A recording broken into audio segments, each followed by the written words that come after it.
The Joe Rogan Experience. He thought my contract was absurd, too lucrative. He didn't like the guarantees for relative to exposure. And he told my agent flat out, he said, I'm going to get rid of Jim. I'm going to make him walk away. And his first method for doing it was boxing. Wow. So, of course, that means he didn't know that the very first sports event my mother ever sat me down to watch when I was 6 years old, after my father died when I was 5, was Sugar Ray Robinson versus Bobo Olson for the middleweight championship on Gillette Friday Night Fights. That I had grown up all through my childhood and teenage years watching Gillette Friday Night Fights. And later, people would say to me, who's the voice in the back of your mind when you're calling fights? Is it Cosell? I said, oh, hell no. I would never try to emulate that. Don Dunphy, crisp, precise, factual, on point. That's who I'm hearing in the back of my head when I call fights. Interesting. Yeah, so he thought he could get rid of me by assigning me to boxing.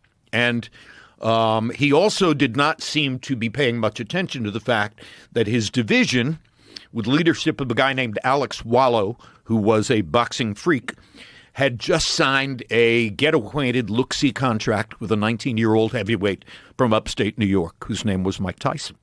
Yeah. So the first fight I ever called on TV was Mike Tyson versus Jesse Ferguson in Glens Falls, New York. And this is the famous drive his nose bone into his brain fight. Yeah. Alex went to do post-fight interview after Tyson had obliterated Jesse's nose with an uppercut. There was blood all over the ring. And Alex said, Mike, tell me about the uppercut. And Mike said, Captain Mata taught me that the purpose of the uppercut is to drive the opponent's nose bone into his brain. I was trying to drive his nose bone into his brain. And I'm standing on the other side of the ring listening to this, headset on. And I thought to myself, oh, my God, look at what I've stumbled into here. This kid is not only going to be the biggest attraction in boxing, he's going to be the biggest attraction in American culture if he can keep coming up with quotes like that. And, of course, within the next few weeks, they all started spilling out. Boxing is a hurt business. Everybody's got a plan until you hit them. All the things that D'Amato had taught him, which he memorized and then reproduced in his media contacts. One of my favorite TV fights was him versus Marvis Frazier, because it was such a terrifying execution. I'm giving away too much of the book, Joe. I mean, my publisher would say, wait, don't tell them the whole book. Come on, people are going to buy it anyway. Don't worry about that. So Alex Wallow and I lived 5 blocks apart on Upper Fifth Avenue in New York. And when we went to upstate New York for the Tyson fights, of which there were several, we would always ride up in his green Jaguar, and he knew the route. And he would drive, play me his esoteric rock music. You ever heard of Cock Robin? Try him out sometime. No. And so all the way up to Albany for the Marvis Frazier fight, Alex is saying to me, I'm thinking of saying in the opening on camera that Mike will knock him out in the first round. Do you think that's too audacious? And I said, well, Alex, you're the expert. I'm just a throw-in blow-by-blow guy who's trying to get my feet wet here. I'm the last person who's going to tell you what it is you should say. So if you believe Mike is going to knock him out in the first round, and you're confident saying that, first of all, no one's going to penalize you on Monday if you're wrong. Nobody's going to print some big headline that says Wallow was crazy or something like that. It goes into the wash at that point. And second of all, if you're right, you will get credit for it. If you're right, Rudy Martzke will say so in USA Today. And so that's our position for 2/3 of the trip to Albany. And now in the last 40 or 50 miles, he starts saying, what if I said he's going to knock him out in the first minute? Do you think that's too brave? Same thing. Alex, if you believe he's going to knock him out in the first minute, you go ahead and say he's going to knock him out in the first minute. I'm not here to control you or tell you what to say. Say whatever you want to say. I think I'm going to say that he's going to knock him out in the first minute. So the following day, we do a rehearsal for the opening on camera, and he says he'll knock him out in the first minute. Then when we do the live opening on camera for the show, he gets a little more cautious. And he pulls it back to, there you are. Look at young, That's handsome Jim Lampley and Alex Lampley. Wallow. Yeah. Look at you. Hair parted on the right, We'll get to that in a moment. He pulls it back, and when we do it live on camera, he says Mike will knock him out in the first round. Was it 33 seconds or 31 seconds? I think it was 33 seconds. And all the way back to New York, he is moaning and groaning. Why in God's name didn't I say what I really believed? Like, Alex, you said he'd knock him out in the first round. And you were You're right. going to You get nailed credit it. for that. Yeah. You were right. Yeah, but I could have gotten more credit if I'd said what I really believed. That's such a silly perspective. We talk about fighters freezing. Yeah. Marvis froze on Saturday. On Friday, the day before the fight. Well, Marvis was frozen. Well, we knew. We knew coming into that fight. We knew. It was a perfect fight for Mike to showcase because Marvis had the giant name because he was Joe Frazier's son, and Joe Frazier had been trash-talking Mike. And it helped to create what ultimately became the myth of Mike Tyson. The notion that he was going to knock everybody out and it was in that way. Such an execution. It's partially because of stuff like that Douglas is a 42-1 underdog in Tokyo. Yes. When if you looked at the record for the preceding year and a half coming into Tokyo, Mike went the distance with James Bone Crusher Smith. Right. Mike went the distance with Tony Tucker. Right. Mike went the distance with James Quick Tillis. Yep. There were scorers at ringside in upstate New York who had Tillis as the winner in the fight. Mm-hmm. He went to the last 10 seconds with Jose Ribalta. He went the distance with Mitch Blood Green. Mm-hmm. What did they all have in common? They were all taller than Mike. Mm-hmm. Some of them have a right hand that would come over the top where he would have difficulty seeing the delivery.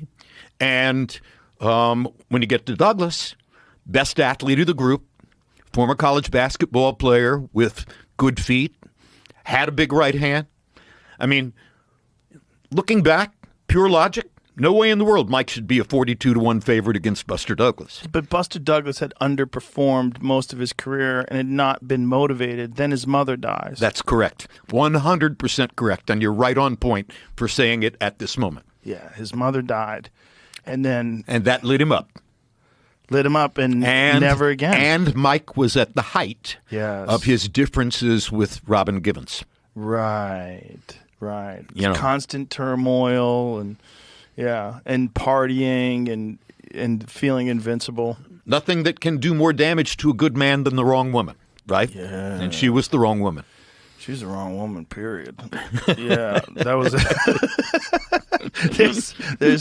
there's certain women out there like that they can tank your life. Yeah, and unfortunately.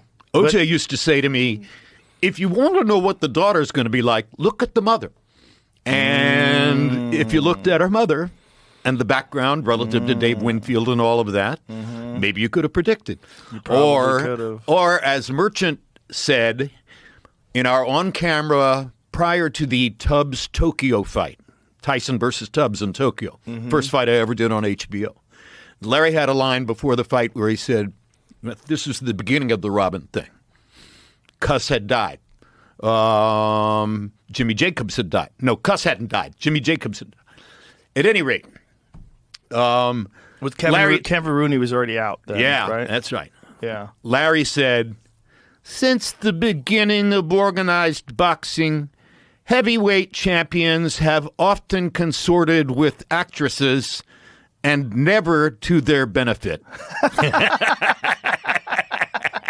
Right. So you're watching Tyson Douglas, for instance, and you see these two novice trainers struggling with a condom filled with water to try to do something to ease the swelling in his eye. Yes. No end swell. Yeah. Unbelievable. Yeah. I remember Ray nearly fell off his chair when he saw that. It's just so hard to believe that you could achieve the highest level of combat sports, the heavyweight champion of the world, and yet have this really rank amateur corner. There was so much that was taken for granted about Mike. Yes. During that stage of his career. Yeah. The only person in that camp, once D'Amato died, and Jimmy died, the only person in that camp who was really aware of how vulnerable he could be was Mike. Mike was a boxing genius. Mike knew much more than those guys about how to prepare for a fight, et cetera, et cetera. Right. But again, before Tokyo, he was distracted.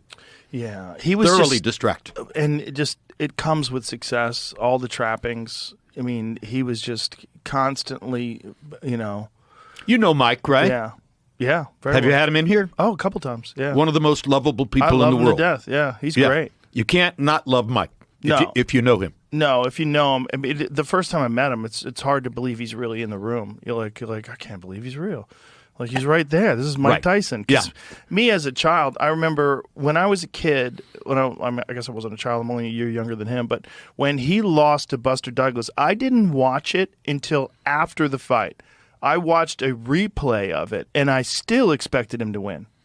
You know how crazy that is? Like, that's the kind of aura. So that you've Mike read Tyson in the has. paper and on the web that he's lost, but you're still expecting him to win. I remember I heard about it in a gas station. Someone told me in a gas station. And I can't believe this is true. I was getting gas, and I heard, did you hear Mike Tyson got knocked out? And I remember pumping gas on, what the fuck are you talking about? Like, what? Like, Buster Douglas knocked out Mike Tyson? What? For real? So we talked about the call of Foreman Moore and where that call came from. The other call that is on that same level in terms of, people remembering and stuff like that is that call. And you just came very close to identically articulating what my call was because, I'm watching the rounds in Tokyo, and I've arrived in Tokyo with firm opinion that Mike is going to knock this guy out in 1, 2, 3 rounds, something like that.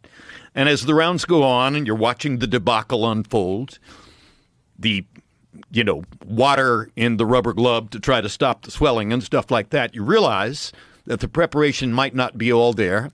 And Douglas is getting more confident. And Douglas is landing his jab, et cetera, et cetera. And hooking off the jab. And, I mean, people think that he knocked him out with the right hand. It was the left hook that did the damage. The left hook was thunderous, and Mike stumbled to his side.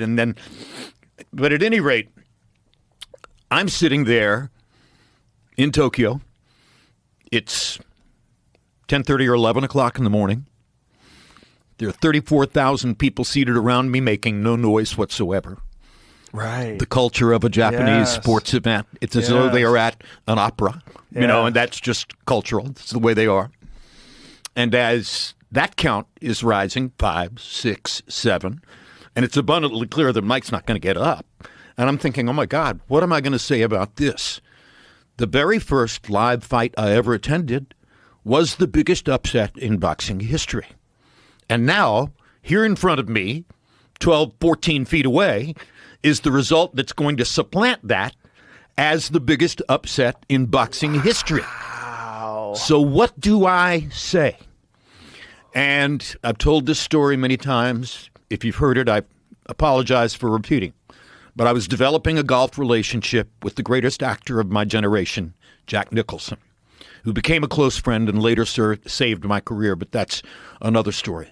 And I had asked Jack on the golf course about 2 or 3 weeks before Tokyo. I said, Jack, when you're going to the set to deliver the fulcrum line in the movie, when you're going to the set to do the one thing that everybody in the audience is going to remember, when you're getting ready to go deliver, you can't handle the truth. What is it you have on your mind? What's your mantra? He said, Lamp, same thing I've been saying to myself ever since I first went to acting class. Don't overact. So I'm in Tokyo. The count reaches 4 or 5. And I hear in the back of my mind Jack's voice. Don't overact. And that call became, Mike Tyson has been knocked out, in about that tone of voice. I wanted to make it as matter-of-fact as possible because there was nothing I could do to elevate it by screaming or shouting or delivering any kind of window dressing, et cetera. It was what it was. Right. Mike Tyson has been knocked out. That was that. I remember that. Yeah. Now that you said it, I remember that. Wow. Well, thank you. I appreciate that you remember. It was energetic but matter-of-fact. Well, there it is.